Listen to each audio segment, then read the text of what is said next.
ba o talino? Ako. Ako yung lakandiwang nagbuhat pa sa barangay ng Bangkal. Buong galang sa inyo'y bumabatik na pupugan.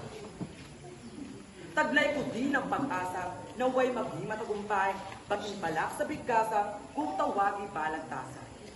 Taksang aking ilalata, pakiwari mahalaga, pagkat nasasangkot dito'y bayan nating sinusinta. Sa pag-unlad ng bayan, pupunan eno baga.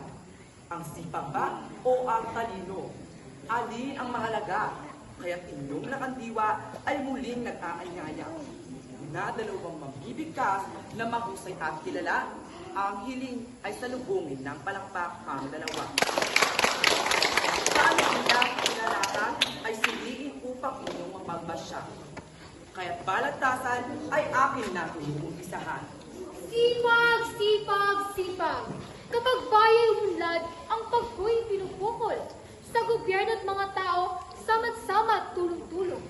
Kung ang lahat ay tinatamad, bayan natin ano ngayon?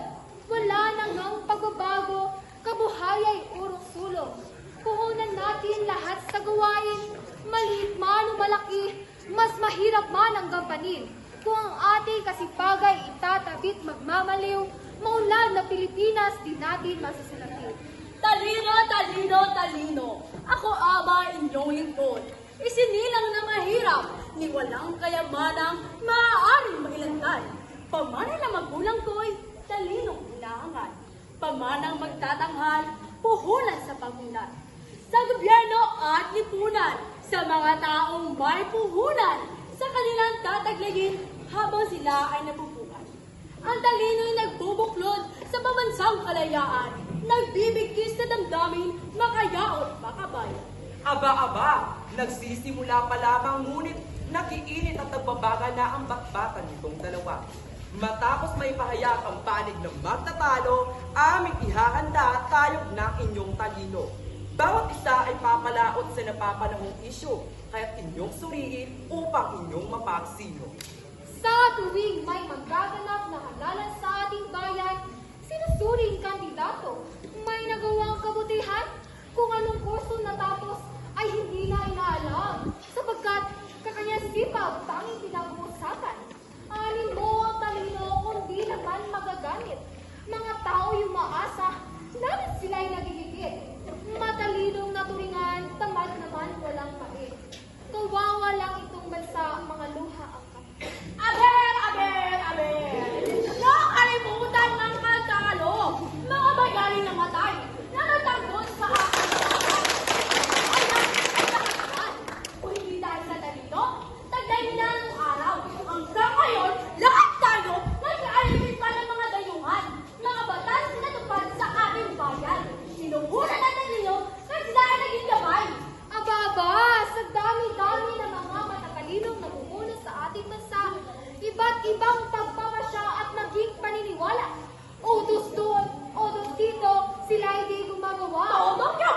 Kaya't lagi nababala ang kapakanan naming mga luha.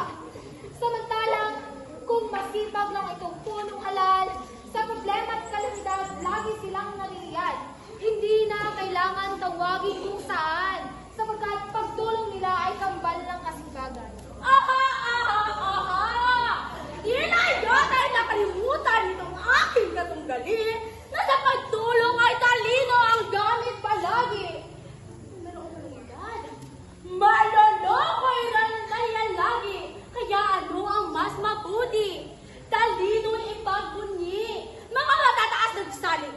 Supermarket, public malls, flyovers, skyways, lahat ng yan ay nagawa. Talino ang naging pohon. Talaga ba? Bayan ng munlad, ang bigay ay tuloy-tuloy. Hindi na nakalimutan itong aking katunggali. Sipag ang kailangan. Talino ang puhunan. Matalino nga, tamad naman. Ang taong tamad, ginagamitan ng talino upang sumipag. Sipag! Talino! Sipag! Talino! Talino! Teka, saglit munang Pilipinas.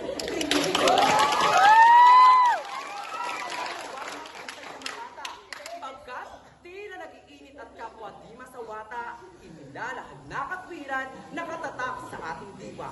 Ang talino'y siyang handog na handog at biyayang tulong ng Diyos na lagi natin nagagamit sa mabuting gawa't loob.